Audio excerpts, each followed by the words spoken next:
آپ کی طرف آ رہا ہوں ڈاکٹر مصدق ملک، ڈی کلاسیفائی کریں تاکہ میں پڑھ سکوں یہ سچ کتنا کہہ رہے ہیں اور آپ کتنا سچ کہہ رہے ہیں. جی میرا تو ذاتی خیال یہی ہے کہ دونوں پروسیڈنگز کے منٹس بھی اور ٹو دی ایکسٹینٹ کہ لیٹر ڈی کلاسیفائی ہونا پاسبل ہے یہ ڈی کلاسیفائی ہونے چاہیے. کم از کم ہم لوگوں کو پڑھنے کی رسائی دیں، کیونکہ میں یہاں بول کے لوگوں کو بتا رہا ہوں تو میں نے سنی سنائی چیزیں جو بتانی ہیں تو میں پڑھ کے بتاؤں. میں انڈر اوتھ ہوں کہ میں نے یہ چیزیں دیکھی ہیں، اس میں رجیم چینج ہے یا رجیم چینج نہیں ہے. یہ مجھے سن لینے جو آپ سن لیں. جی بات تو کرنے دیں. تو پہلی بات تو یہ کہ میں آپ سے متفق ہوں. اب سوال یہ پیدا ہوتا ہے کہ اس ملک کے خلاف غداری ہو رہی تھی. پی ٹی آئی کے مطابق اس ملک کے خلاف سازش ہو رہی تھی. پی ٹی آئی کے مطابق سازش کرنے والے پارلیمان کے لوگ تھے، الیکٹڈ ممبرز تھے. پی ٹی آئی کے مطابق وہ ایک فورن ملک کے بہاف کے اوپر عمران خان صاحب کی حکومت الٹانا چاہ رہے تھے. تو سوال یہ پیدا ہوتا ہے یہ لیٹر تو پی ٹی آئی کی ہاتھ میں تھا، تو پی ٹی آئی نے اس کو ڈی کلاسیفائی کر کے جو میرا بھائی آج کہہ رہا ہے 7 تاریخ سے لے کر جس دن تک حکومت ختم نہیں ہوئی اس کو ڈی کلاسیفائی کر کے آپ سب کو کیوں نہیں دیا؟ یہ بڑی عجیب سی بات لگتی.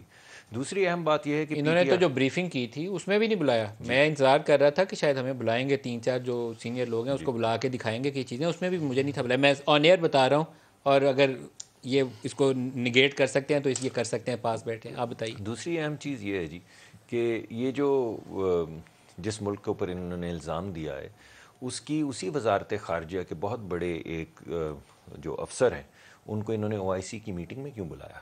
ان کو کرسی شاہ محمود قریشی صاحب اس کے ساتھ بڑا وارملی گریٹ کیا، اور اس کے ساتھ یوکرین والی بات چیت بھی اس کے خبر میں لکھا ہوا ہے، ٹویٹر اکاؤنٹ پہ ابھی بھی پوسٹ ہوا ہے. جی تیسری بات جو ہے وہ یہ ہے کہ ڈونلڈ لو بھی پاکستان ایمبیسی میں اس کے بعد آئے فنکشن. تیسری بات یہ ہے کہ پاکستان ایمبیسی میں جب ان کی ملاقات ہوئی تو جو ہمارے سفیر تھے وہاں پہ انہوں نے جاتے ہوئے جو ٹویٹ کیا جس میں انہوں نے تعریف کی، اور بڑے معترف تھے وہ ان کے نقطۂ نظر کے مسٹر لو کے جن کے اوپر یہ الزام لگا رہے ہیں. وہ کیوں کیا؟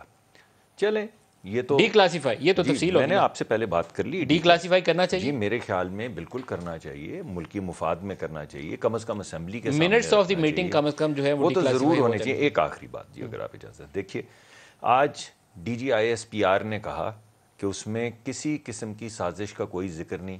بھائی اس کو کنفرنٹ نہیں، وہ سپن کرتے رہیں گے اس کو، وہ نہیں باز آئیں گے. چلیں پہلی بات.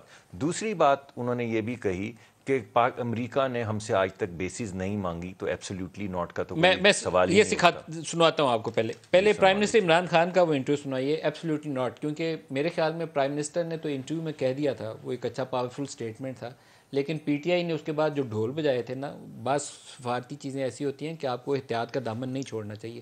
لیکن ڈپلومیسی کی آرٹ ہے ایک باقاعدہ، مجھے لگتا ہے کہ یہ وہ لیک کرتے ہیں، جیسے گورننس کے بہت سارے ایشوز میں لیک کرتے ہیں. یہ ڈھول پیٹتے رہے بعد میں وہ مشکل پڑ گئی پاکستان کو. سنوائیے گا عمران خان نے اس انٹرویو، یہ 2 انٹرویوز ہیں. یہ کہتے ہیں کہ پرائم منسٹر نے صرف یہ کہا تھا کہ اگر مانگیں گے تو نہیں دیں گے. وہ دوسرے انٹرویو میں یہ بھی کہہ رہے ہیں، دونوں انٹرویو آپ کو اکٹھے سنوا رہا ہوں. دوسرے انٹرویو میں کہہ رہے ہیں کہ امریکہ ہم سے بیسز مانگ رہا ہے لیکن ہم نہیں دے سکتے. دکھائیے گا.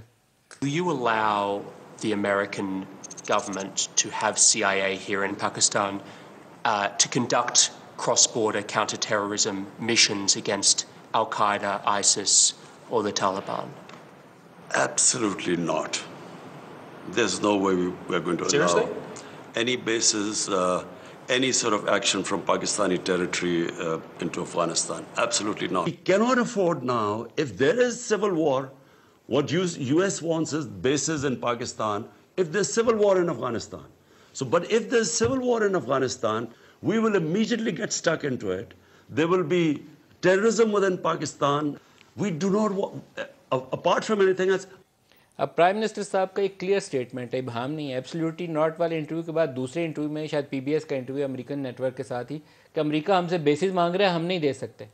امریکہ ہم سے بیسز مانگ رہا ہے. ہمارے جو DGISPR ہے وہ کیا کہتے ہیں، بیسز مانگ رہا ہے کہ نہیں؟ دکھائیے گا. میرے خیال میں پرائم منسٹر صاحب سے ایک انٹرویو میں کسی نے یہ پوچھا تھا کہ اگر آپ سے یہ مانگے جائیں تو آپ، انہوں نے کہا تھا کہ ایبسلیوٹلی ناٹ. اور اگر مانگے جاتے اڈے تو فوج کا بھی یہی موقف ہوتا. اور اصل یہ ہے کہ انہوں نے مانگے بھی نہیں. فوجی اڈوں کا کسی لیول پہ مطالبہ بھی نہیں کیا گیا، لیکن جیسا پرائم منسٹر صاحب نے کہا وہی موقف فوج کا بھی ہوتا.